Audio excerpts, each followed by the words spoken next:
Hey guys, I think it's time for a new project. I think we need to build something. Something with a little bit of power and a whole lot of style. What do you say?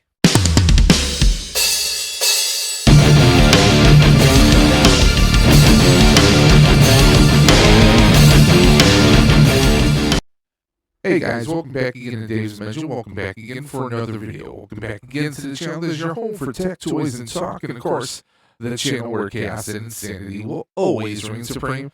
So we're back again, not an unbox, but you gotta love that. My camera, I'm still trying to get the hang of it, so I do apologize. So for the past couple days, you can see the background is a little bit of a mess. It's a work in progress. I got filament here because we are starting a new project. Now, you guys know I love Ghostbusters, but I also have another love, Back to the Future. Now, I'm going to throw up a picture right there. Now, I'm going to throw another picture up over here.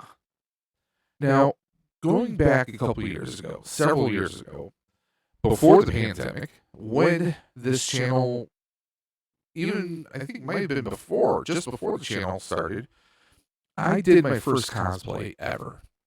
It was a mashup of Ghostbusters and Back to the Future. It was the 35th anniversary of Ghostbusters. So that would be 6 years ago, guys. Now, what I did was, at one of my local Comic Cons here, Niagara Falls Comic Con in Niagara Falls, New York, actually in the Canadian side of Niagara Falls, they had Christopher Lloyd coming. So, I mean, a chance to meet the Doc, it was a no-brainer. And in fact, let me throw up the picture right there. You'll see a picture of Christopher Lloyd and me standing next to him in front of a DeLorean.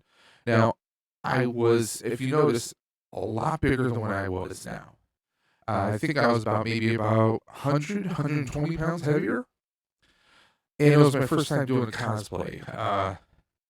That was an eye-opener. But the thing was, I got a 80% scale Spirit Halloween Proton Pack, and I modified the hell out of it. I stripped it down, repainted it. I was using anything and everything that would pop up in my mind. I was repurposing oxygen hoses for my asthma nebulizer. I was just coming up with anything and everything I could possibly come up with. I bought some cheap PVC parts from my local hardware stores, and I just used a whole lot of imagination. Some what they call L wires found on Amazon. A few parts I got here and there. A Yahtzee flux capacitor, and a whole lot of ingenuity that I didn't even know I was capable of. And I built this proton pack that I called the Flux Pack. Now, there's been a few people who've made their own versions of a Ghostbusters Back to the Future proton pack. Okay, most notably, I believe, was it Great Scott Doc's Prop Shop, or one of those awesome prop makers. They've made a few. I've seen a Doctor Who. I've seen a steampunk one. I've seen a lot of different ones, and that was an 80% scale proton pack, which looked small as hell on me. Even when I was as big as I was, I'm still a big, stocky guy. I'm always going to be a big guy, let's be honest.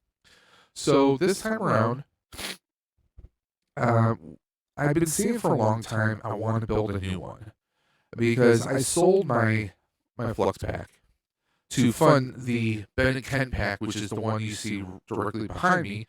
And then also I had some other Spirit Proton packs I had heavily modified that I was wearing for some of my events, that because some of you know, I'm part of a local charity cosplay group in Buffalo.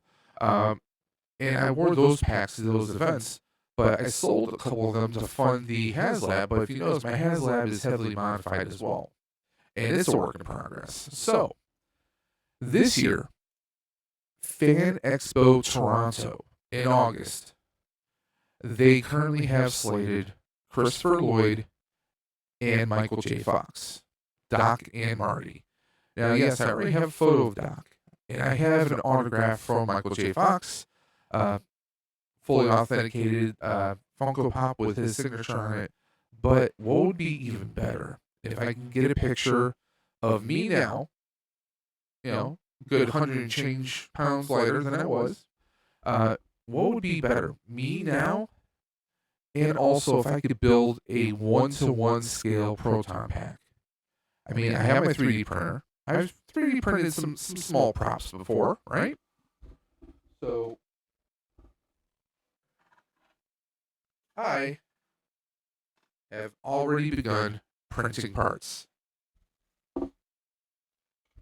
I'm actually going to show you guys in just a second here. So just to start, I have the cyclotron, or should I say the base foundation for the cyclotron right now. Okay. Printed these in 4 separate parts out of silver PLA.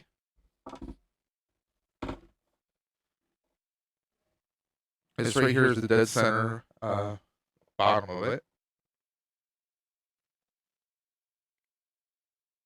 So we're building the base of the cyclotron, and then we're going to have the generator up here. So this is the base of it. So we have begun. I started this weekend.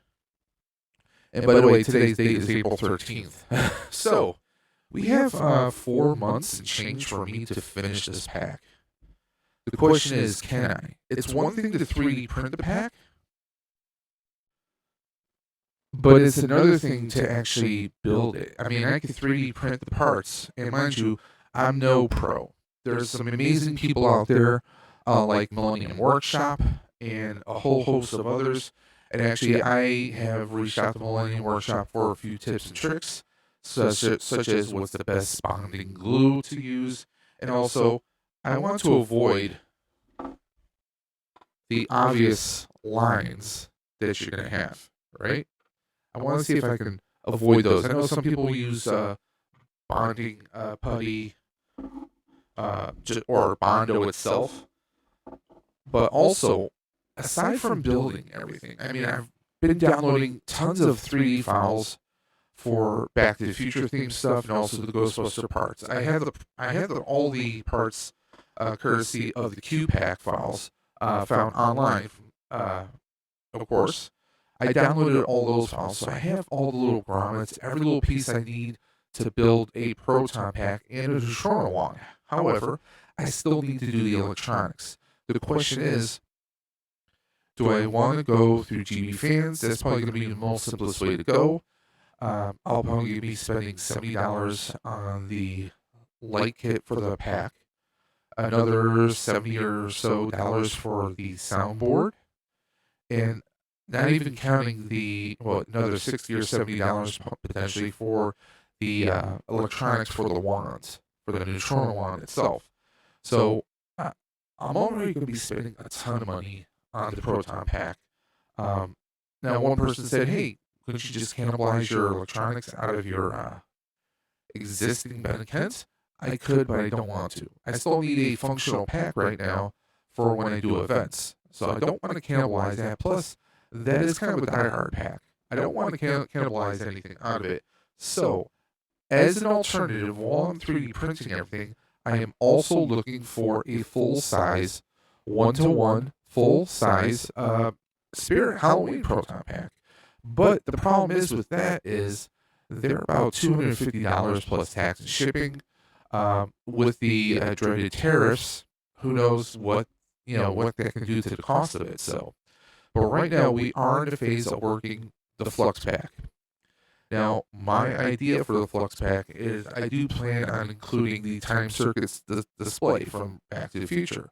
Where you can see where you were, where you are, and where you may be going. Your current time, last destination, your destination time.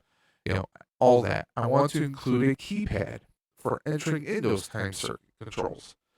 Also, now with the original pack, as you can see, I'm throwing that picture up again. With the original pack, you can see that I had a bar on the side that was filled with LEDs and also hair gel. That was the temporal slime filter. Because part of cosplay is, one, having the cosplay itself, coming up with cosplay, but then you get people who might come up to you and ask you questions oh, you're Back to the Future and you're Ghostbusters. Does that mean do you send the ghost back in time? No. That's another thing. The fun thing is when you come up with an original cosplay or a variation of an original cosplay, you kind of have to make your own backstory, right? So my idea was with the flux capacitor, the temporal slime filter, as I called it, the tube on the side, because as a big guy, the 80% scale proton pack was kind of small to allow me. So I wanted to give it a little bit of size, a little bit of width. So I had an extra bar on the side, and I filled the second repair because the bar actually broke off the very day of the con, believe it or not. So what I did was I created a new one, but I did a clear filter and I did a strip of LED lights in it, and I filled it up with basic hair gel. So that was the temporal slime filter, and it was a great idea. So the idea of my Back to the Future proton pack is this: using the flux capacitor, using Mr. Fusion and all the time circuits, when you're shooting the particle stream at a ghost, right? When you're shooting at the ghost, what it does is, in Ghostbusters, you shoot the particle stream and it creates a loop. It's called the capture stream. Okay. Well, with the flux pack, when you're using the capture stream, it actually weakens the ghost to an earlier point when they first became a ghost. Some ghosts have been around for centuries, right? And the longer they're on our plane, the stronger they can get. You know. So the idea was, okay, if I can use this to create a field that makes the ghost is still going to be a ghost. It doesn't go back to being alive. No, I had people ask about that. Oh, so do you make them human again? No, no, we don't do anything like that. But it reduces. Let's say you have a class 5, it reduces it to down to a 1. It makes the ghost weaker and easier to catch. So that's part of the whole gimmick, is that the flux capacitor allows you to create a capture stream, and using the temporal slime filter, it calibrates the stream so that you can cause the ghost to be in a weaker, simpler state, so it's easier to catch. Now, also, I did come up with the idea that in the event of an emergency, you could actually activate the proton pack, and it would actually power a temporal time shift. You know, but that's an emergency function I came up with. An emergency time shift would basically be like, let's say a ghost threw you out a window and you happen to be like 5 stories high, right? Or what if a ghost is actually about to, kill you, cause you harm? Well, my idea is to have a button that I could kind of hit, and that's going to be the emergency button that causes the time circuits to kind of not necessarily overload, but it causes the pack to basically rev up and causes temporal time displacement. Okay? Now, with that, it's random. The idea behind it is random. You could appear in the same building, you could appear miles away, or you could even appear, hell, a year or two behind. You could be 5 years ahead, 5 years behind, 20 years behind. But that's the thing. It's an emergency. It's kind of a last resort. So that's kind of a cool idea I came up with. But the thing is, it's because you're generating that on request, you can't necessarily control where you're going to wind up. That's what a time machine is for, right? That's what a DeLorean is for, because you're inside a vehicle. You can control where you're going because the car is driving forward, so you're heading into that direction. Well, especially think of all the power coursing through a proton pack, right? The cyclotron, it can generate so much power. It's going to generate, potentially, who knows, maybe more than the 1.21 gigawatts. Plus, we do have a Mr. Fusion on the proton pack, so that also adds fuel to the fire, so to speak. So, it's kind of a fun concept. When I did the first cosplay, I was Dave McFly, which technically there is a Dave McFly. Marty McFly's brother is named Dave. So that was the concept. I hate you, camera, when you do that. My camera responds when there's a certain hand gesture. It will respond to it. So that's what we're doing, guys. We are doing the Flux Pack Mark II, this time bigger and better, and it's going to be a brand new. I'm going to work with. I'm going to redo the design completely. The original design, I had the temporal time circuit display and the actual keypad I made up on my belt. I'm not going to do that this time around. What I'm thinking is we're going to have. I might not even do a traditional wand. I might do something completely different. But then also I want to have like maybe the keypad is like right here. I don't know. I might change that. So we'll see how it goes.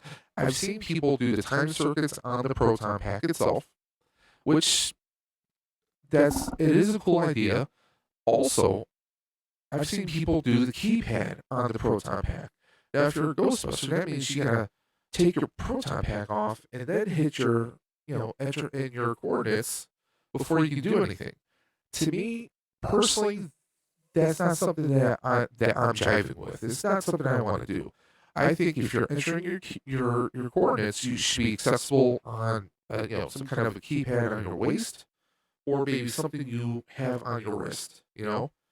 I have 3D printed a Nintendo Power Glove before, so I might do a new version of that for my left arm. Because I'm right-handed, I can just type in and enter in the coordinates, and there we go. Bob's your uncle. Now, when I did the components on my belt last time, I had little Velcro pieces that attached to the 2 boxes, and I had extra wiring going from the proton pack into those. So it made sense. I'm basically not just wearing the proton pack, but I have the time circuits and the time circuit input pad on me. So therefore, the field, when I do the temporal, the emergency rift, it covers me completely. So it's, for the most part, you're safe. You might singe a few hairs, but there's that. I'm also thinking about possibly doing a Ghostbuster version of the hoverboard, just to wear as a prop on the proton pack. Let me know what you guys think about that. Should I do that, or should I do something different? Let me know. So yeah, that's right, guys. We are doing a Flux Pack. Trust me, when this proton pack hits 88 miles per hour, you're gonna see some serious stuff, guys. But that's where we are right now. If I can get my hands on a 1-to-1 scale, not an 80%, but a 1-to-1 scale proton pack from Spirit, I would prefer that because we'll have the existing electronics in there, so that will save us on cost. I am also going to reach out to a few different sources I have to see if maybe we can do some custom lights. Because with the proton pack, usually you have the basic blue power cell and you have the red cyclotron lights, right? I would actually like to do blue lights for the cyclotron, and if it was possible, the power cell lights. I kind of would like to do something that kind of is reminiscent of the LED lights behind the driver in the DeLorean, where it goes, what is it, yellow, green, orange, or I forgot what the exact color scheme is, but maybe something like that. So we'll see what I can do. We'll see what's possible. But guys, you guys are coming along with me. Every time I do an update, every time another major component is going to be done, I'm bringing you guys along. Now, this is the first time I've 3D printed anything on this scale before. I've done some Desert Eagles for my wife when she did Deadpool cosplay last year, but this is probably my biggest endeavor yet, guys, to 3D print an entire proton pack. Now, as far as the motherboard, the back of the proton pack where your Alice frame, your straps connect onto, I'm probably going to outsource. I'm trying to find a few vendors on Etsy that I can get a motherboard made for this. Okay? And also, I may not do a traditional Alice frame. You heard me first. I may not do a traditional Alice frame. I may do something completely different. We'll see. I have a few crazy ideas up in the air, guys. But this August, the weekend of August 22nd at Fan Expo Canada in Toronto, Doc and Marty, there's a whole host of other people that are going to be there as well. But as a big Back to the Future fan, how can I not do this, right? As you guys can see up there, I mean, I have Doc and Marty Hot Toys. I have a ton of DeLoreans. I have the NECA Back to the Future figures. I mean, I got the license plates up there. I got everything, guys. So yeah, it's gonna be interesting. It is definitely gonna be interesting to see what happens. But it's gonna be a work in progress. But you guys are coming along with me. If you guys have any suggestions, if you have any ideas for me when it comes to how I'm going to be assembling this proton pack, please let me know in the comment section below, or you can even email me at davesdimension78 at gmail.com. That is davesdimension78 at gmail.com. Or you can message me on Instagram at daves_dimension. But guys, until next time, keep on busting. And you know what I'm going to say. I say it every single time. I will always catch you on the flip side. Take care, guys.